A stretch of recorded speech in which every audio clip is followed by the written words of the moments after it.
The intensity of the experience and the things we get to do on a daily basis are unmatched in civilian life. It wasn't until about the 5th ride in a T-37, and then that evening I went home and said a little prayer to just let me do this the rest of my life and be able to feed my family.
These are the pilots that fly the most sophisticated military aircraft in the world.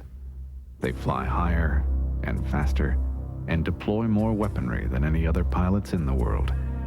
They live and train on remote airbases and carriers all around the world. While much has been said about their aircraft, the pilots are largely unknown. This is their story. This is what it's like to be a frontline pilot and what it takes to stay there. This is a profile of the aviators that command America's frontline military aircraft.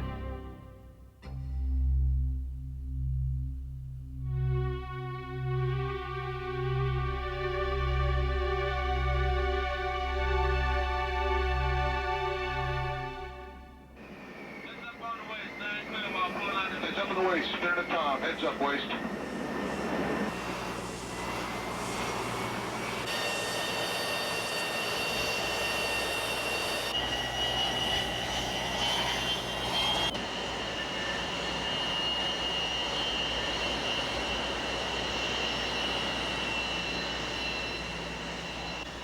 Well, as we taxi up, there are two young enlisted men that come up underneath my aircraft, right under the engines while they're turning. It's a real hazardous job.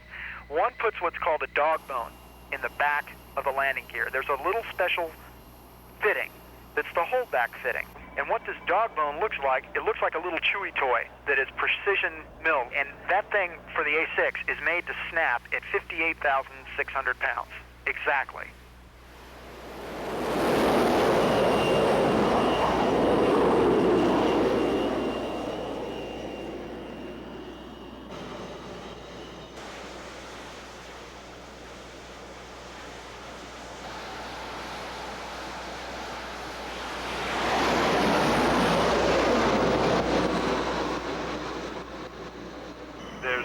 Folks have said that's the most fun you can have with your clothes on, because you're going from 0 to 150 miles an hour in about 2 seconds.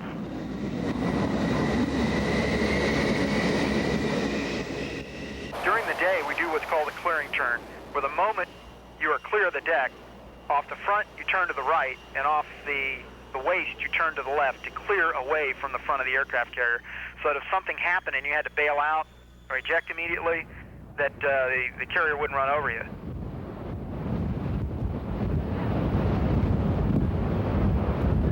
Increase your rudder left 30 degrees. Increase my rudder left 30 degrees. Bravo 0. Approaching guns, no flares, and we won't be using flares out there today. Just all spin, primo.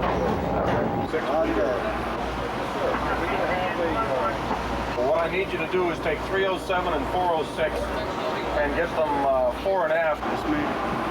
Go ahead, Sam. Be advised, DOD, there won't be no fight over.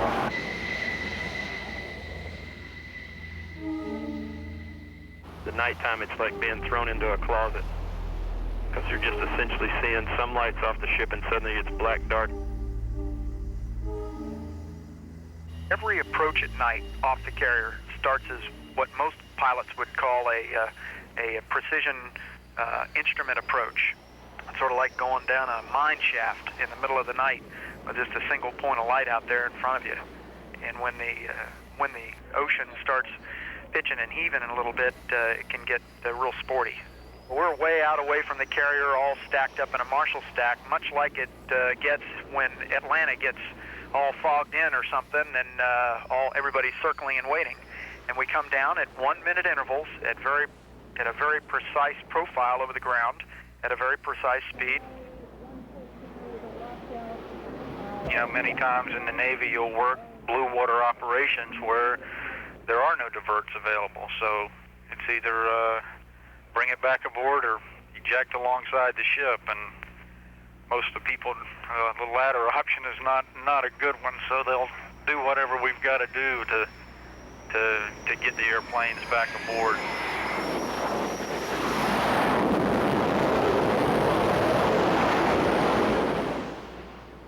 With the way the ship's designed now with the angle decks, it's actually moving away from us and slightly to the right, so we're always correcting for lineup, moving to the right, and then it's moving out from under us, so you have to keep up on the power. If you pull the power up, boy, you'll fall out of the sky. What we're striving for as you roll wings level behind the ship is to be on a 3.5 to 4 degree glide slope, depending on what the wind is during the day. And it'll set us down right in front of the number 3 wire. Hit the deck at about 650 feet per minute, and then immediately add power as if you're going to miss all the wires and go around. And if you happen to get a wire, fine. If you don't, if the hook skips a wire, that's called a bolter, and you immediately climb away from the ship, then go to 1,200 feet, and you start all over again. We keep a safety buffer on everything we do, and one of those safety buffers is tankers that are airborne at all times. And if somebody's having a tough time, there's going to be a tanker where you can go up, get some gas, relax a little bit, come down and make another attempt. Personally, I've never seen a situation where the guy was in the barrel that bad. Still manages to scare you sometimes after you land. You're sitting there on the carrier deck holding the brakes and your knees are shaking and you're going, hey, I don't, stop that.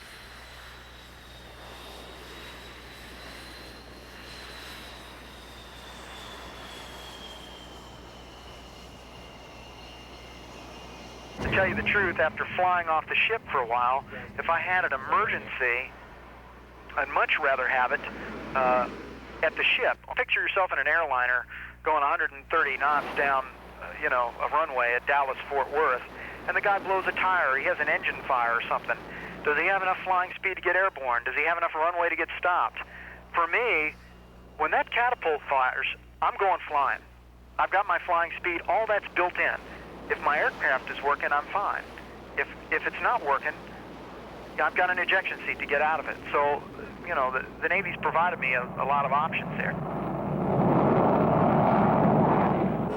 Bringing back a crippled aircraft is often the test of combat. One A-7 pilot faced a carrier landing with no nose gear and a 1,000-pound bomb that wouldn't release. How to do what we call barricade them.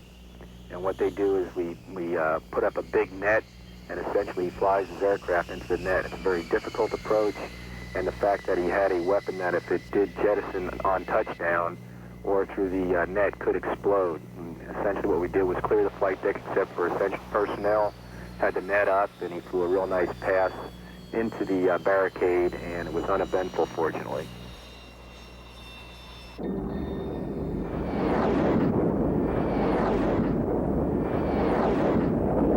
Competitive, tough, unrelenting. For military aviators, training is constant, and the standards are high. They have to be high, because in combat, lives are on the line.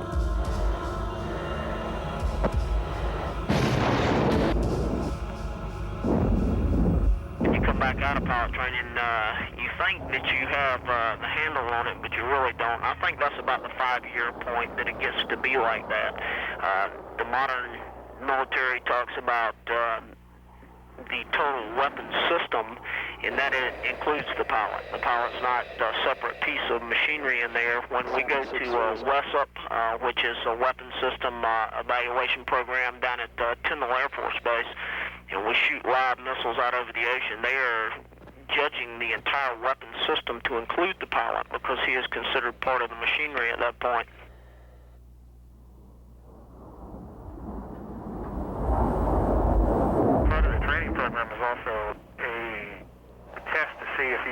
comply with the program.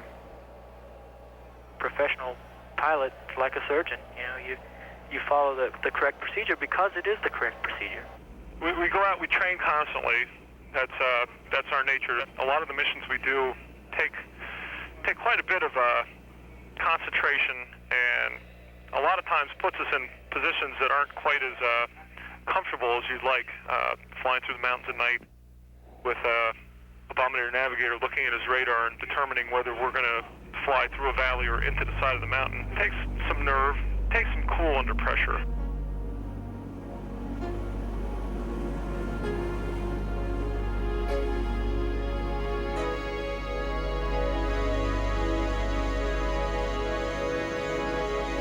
You get to know one another quite a lot when you fly with each other all the time. You know each other very well. You know how another pilot may react in a certain situation, where you expect him to be, what you expect him to do, what you expect him to say on the radio, how you expect him to get to a target and get back out. Get to a point where the structure doesn't hinder you. It becomes second nature to you.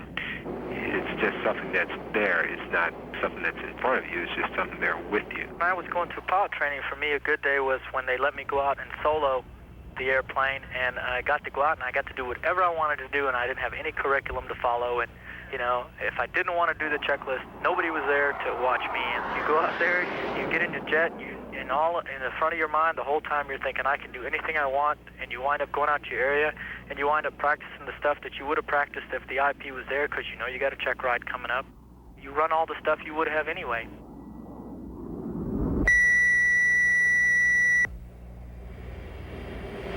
Bulldog Golf 35 descending to base plus 13. Contact the traffic 10 on my nose.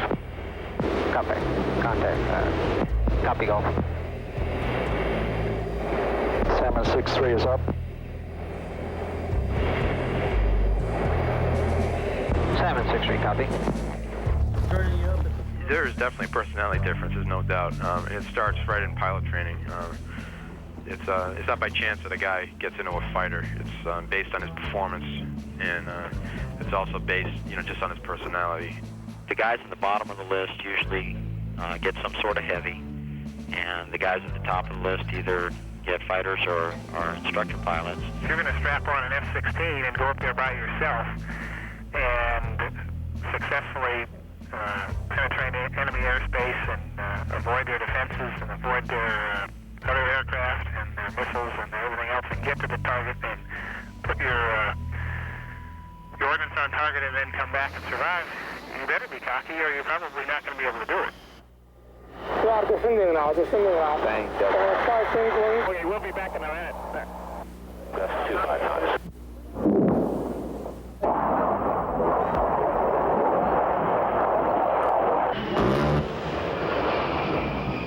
Driving the airplane is not the end in itself. Delivering the weapon or making the mission is the end in itself. That's why we're constantly training to a higher level. Keep the stress high. It's just like working your body. If you're looking to run 5-minute miles, you don't walk all the time. You run a lot of 5-minute miles.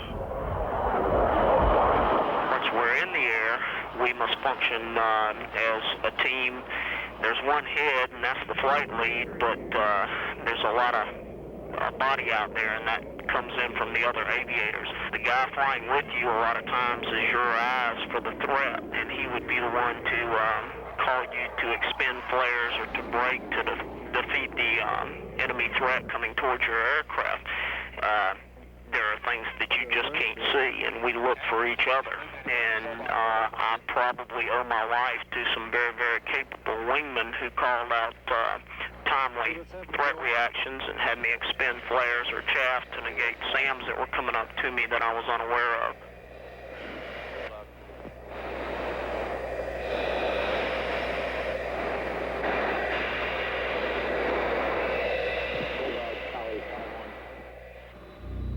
They are as long as a city block. Their tail sections dwarf a 6-story building. Their wingspans cover most of a football field, and their gear assemblies are twice the height of their pilots. These are the heavies, and their pilots manage large crews, complex systems, and still fly a massive machine with a steady hand.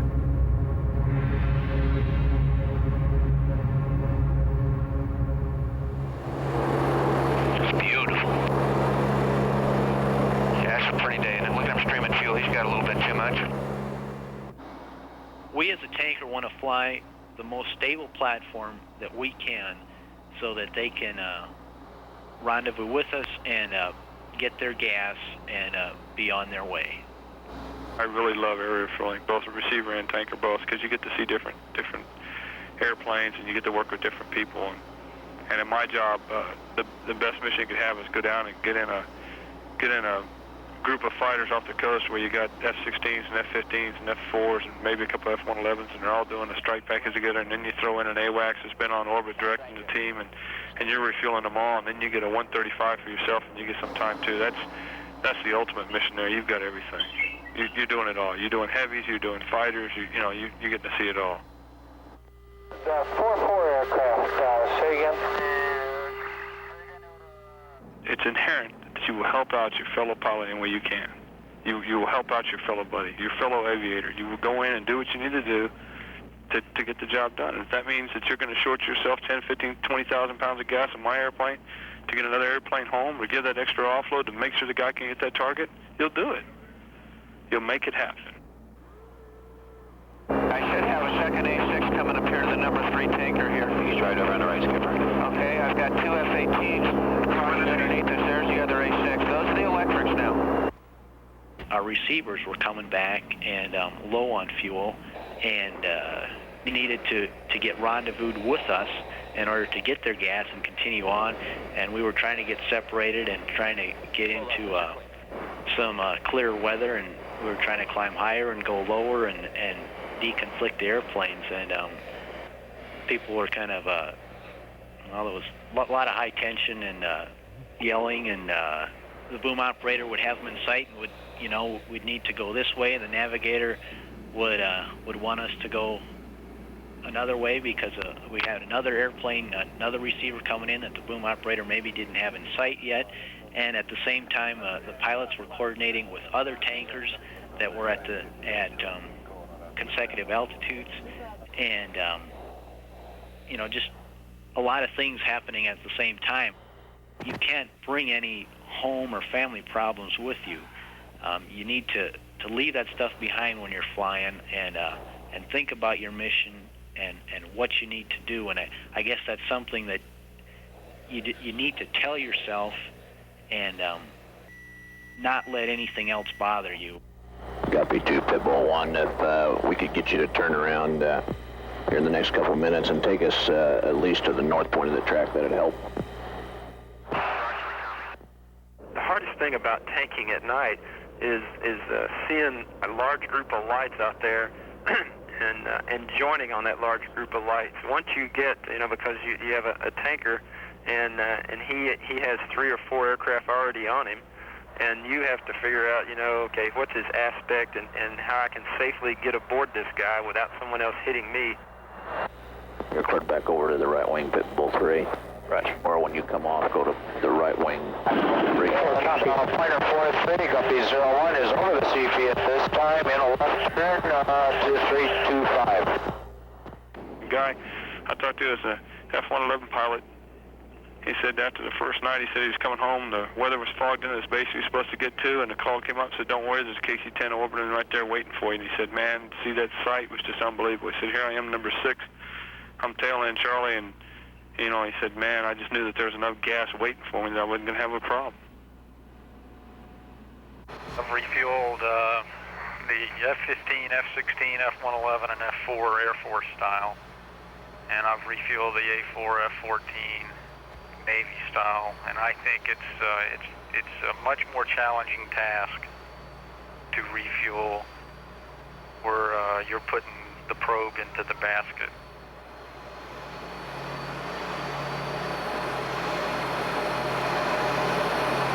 Okay, copy 1-3. Back to left turn, and we're going to climb up to 310-320. Why don't you let 2 join in the clear here first? Okay, track 1, go. Yes, sir. I see number 2 coming up the trail. NX on, this is Copy 1-3. Are you joined us on 2 and 3 yet? That's affirmative. We're all joined now. We're climbing to 31320 for China Berry. Copy 31320. Well, Jimmy, you showing anything coming at me, buddy? Yep, here they coming. No, I'm just looking at the big packages up there. Boy, that's going to irritate me if those birds went up there to the KCs and they forgot about scheduling the Air Force for that one. These guys are 3 coming in on us, sir. Yeah, I get a couple flights in. We got more receivers coming? Yeah, 3 more. Yeah. How much gas do I got left? Oh. Bingo's going to be 11? Yeah, let's make it 11. We got about 30 already moved. Thereabout, we got plenty of gas. Can't allow weather to change what you're going to do. It's an inconvenience, and it makes things a little harder. I mean, you have to follow a few different procedures and rules, and some of your options may be closed down a little bit, but the weather's not going to stop a war, so it's not going to stop your training, and it's certainly not going to stop anything when you're on a deployment. How much fuel was remaining in the tankers, and made the decision to leave 2 up here as a post-strike just in case. With a full load of fuel en route to its station, this KC-135 encountered deadly wake turbulence that ripped 2 engines off its left wing. All of a sudden, we just started this bank, and then all of a sudden, just like that, we were going in 9 degrees of bank both directions, and the nose was going up and down, and it was a tremendous Dutch roll. It seemed like it took forever for the co-pilot and I to get us out of it. I don't know, it was, I say 20 seconds, but I have no idea. It just seemed like it was forever, and we were fighting it, and we were able to get it under control. We had lost about 4,000 feet. We were at 21,000 feet then. Then we couldn't hold altitude or airspeed because we were too heavy. We still probably had 150,000 pounds, no, 160,000 pounds of gas probably, because we took off with 175. And so we immediately started dumping. 2 fire lights were on in the number 1 and number 2 engine. I asked the boom operator to run back and scan the engines. He ran back and scanned the engines and said that they were physically missing from the airplane. So then we didn't worry about the fire lights anymore. We knew we didn't have any left hydraulic pressure, obviously, so we had to dump all the gas using the aft pumps. When we got down to about 100,000 pounds, we were able to maintain altitude and airspeed. Everybody had their helmet and parachute on, got our gloves on. We weren't really sure if we were going to have to bail out or not till we got the gear down. We turned and just headed back to the base.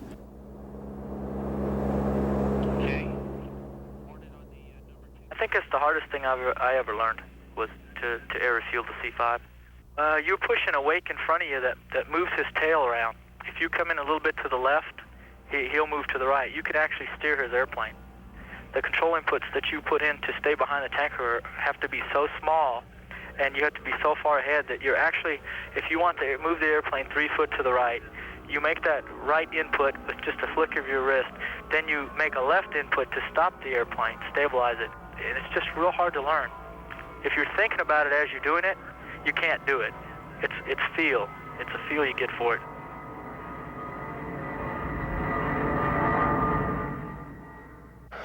The system that moves the C-5 is so huge. The system around it. You do an F-15 launch. You go out 30 minutes prior. You do your pre-flight. You come out an hour prior. You do your pre-flight. 30 minutes prior, you walk around the airplane. You get in. You start the engines and you go. You come out in the C-5 4 hours and 15 minutes prior is your alert time. You show up 3 hours and 15 minutes prior. While you flight plan, the engineers, usually there's 3 or 4 of them, go out and do a 2-hour pre-flight on the airplane. The load masters, and there's usually 5 or 6 of them, go out and load the airplane. You got to get your whole crew together. They got to all be there. You got to get them on headset. Now you got your passengers loaded. You got checklists to run. It takes you forever. And there's, that is a different mentality. If you're a fighter guy coming to the MAC world, it's just so frustrating, that you can't get out there and get the airplane off the ground sometimes because of the external.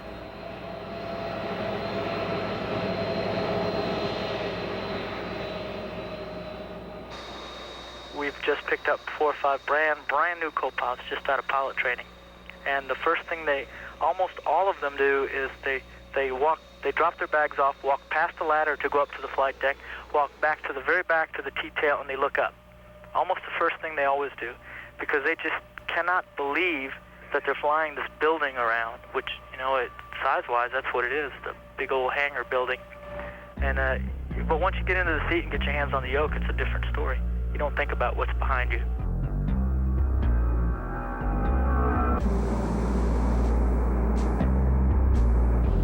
As you roll onto the runway, you have to move these 8 throttles because we're just kind of involved. And a lot of times it's just hit and miss. You know, we lose engines on takeoff. You know, it used to be frequently. They modified the systems. Once you get a little closer to the speed where the plane actually takes off, it's kind of neat because I don't know. It's just, you know, here I am rolling down this runway, bouncing around. I guess there's a lot of vibration, and you're pretty tense and everything. You're seeing all these runway markers go by. You're saying, "Oh my God, are we gonna get airborne?" The wings start flying before the actual fuselage starts.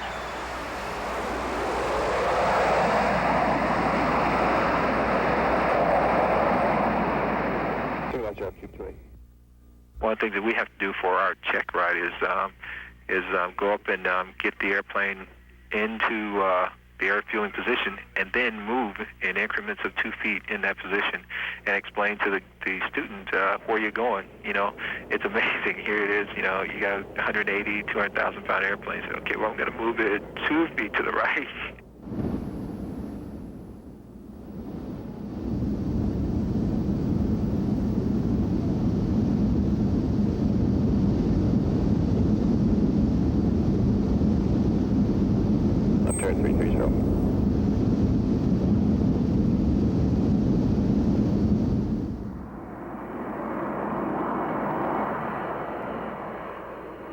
Practice at 400 feet.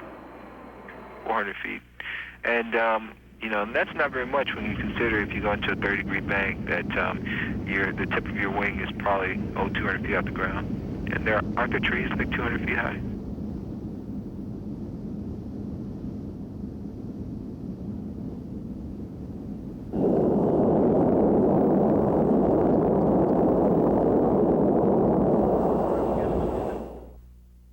Falcons,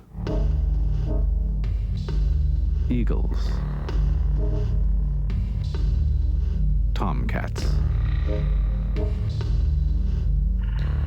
Names that belong to aircraft designed for speed, agility, and deadly accuracy. They're a special breed of aircraft, and it takes a special breed of pilot to fly them. We're all kids at heart. We all want to be out there in the sports model, and we'd all like to be doing that. First time you put the thing in afterburner for your first takeoff roll, and it pins you back in the seat, it also sort of pinned a permanent smile on your face.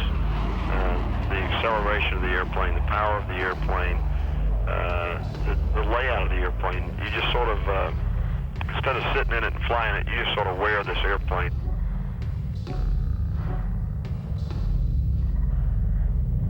Today's modern fighters are so well designed. When I go supersonic, the only way that I really know I'm going supersonic is to look at the gauge inside the aircraft and go, I'm going supersonic. There is no big bang, there's nothing, no bells and lights and whistles don't go off in the cockpit. You may notice stuff going by pretty fast, but you really can't, you really don't know whether you're going supersonic or not without looking at the gauge.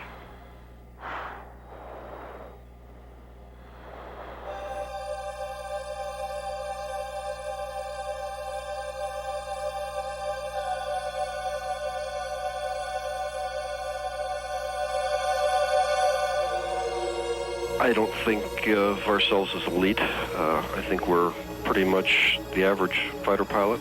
We do have some higher qualification criteria in order to get into the program, and that includes 1,000 hours of fighter time in a previous aircraft, or 750 hours if you have an instructor pilot check, and some kind of air-to-ground experience.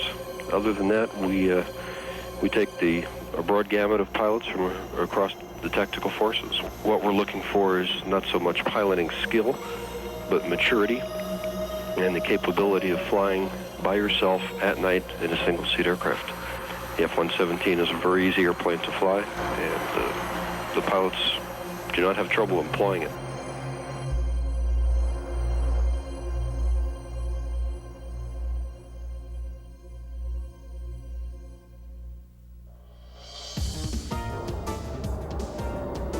whenever you've got a vector going up like that, the only way to change that vector is to change the aircraft's attitude.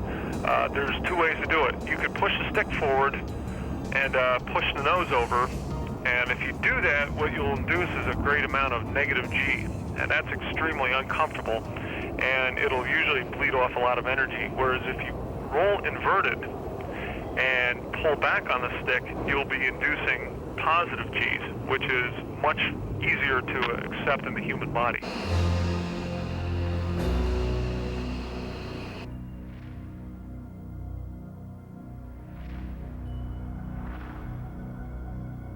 That's what's great about the heads-up display. It's like looking at a picture. You immediately just absorb all that information. On there, we get our angle of attack, our heading, our altitude, our rate of descent, our airspeed. It's right there. We don't have to look down in the cockpit.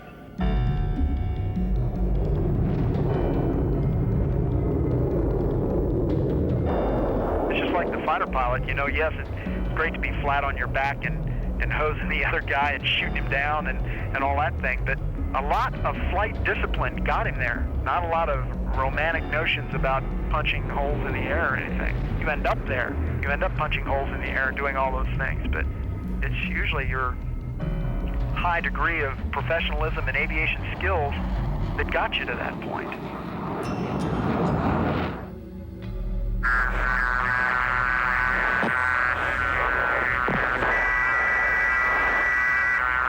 Reach, 651. Let's push it up. Come. 2, threat, southeast 5. Good speed, running southwest, 901. Will the systems work? Was the training right? Will the aircraft perform? These questions and more are always faced by pilots in combat. In Desert Storm, the answers were immediate.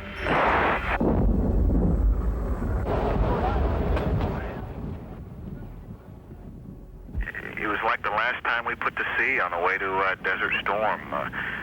The ship stinks from all the oils and the solvents and the diesel smells and the pain of loading all your gear aboard and the tools and all the stuff that goes into maintaining the aircraft. I turned to the skipper and said, "You gotta like this. If you don't like it, you get out."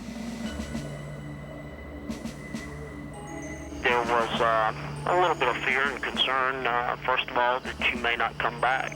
There's also the trauma of facing the possibility that you may lose some of the guys that you have grown very close to, who are your buddies and your comrades in arms. But mainly, I think my prayers that evening prior to the war were for me to perform properly and to not let my unit down and to be able to do the mission.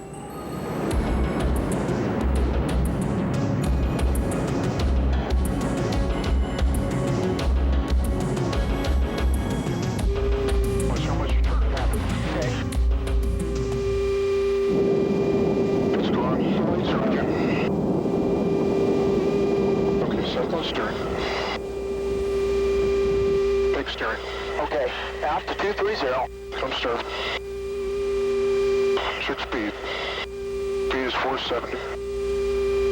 They're shooting guns, but when we blew the living snot out of them now. Super 1. Step on it. Following us. Yeah, it's falling way behind us. Yeah, good. Picture clear. How high up does it look there, Skipper? Oh, it's below us. Well, I mean for our wingman. Chance of explosion. Picture west. Guns are going off all over the place. Time hack. Nice shooting too. 10, check position. 10 now. Find out. Crossing off now. 090. There you go. Boom. Check high. 190. Roger, 2 visual with 3 only. Join up. Check your position. Check your position. We can join up. Well, so short. Up to me. Falcon 2, still got 2 miles. 250. Roger, 270 from Boulevard 2, 150 nautical miles.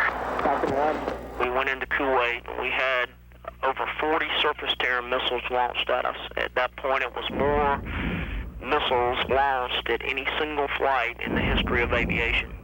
And there was a lot of screaming on the radios with guys breaking and near misses with SAMs and last-minute jinx to avoid getting hit. But we went in, we knocked out the majority of the sites. We shut down the ones that we didn't completely destroy, and we got out with no losses.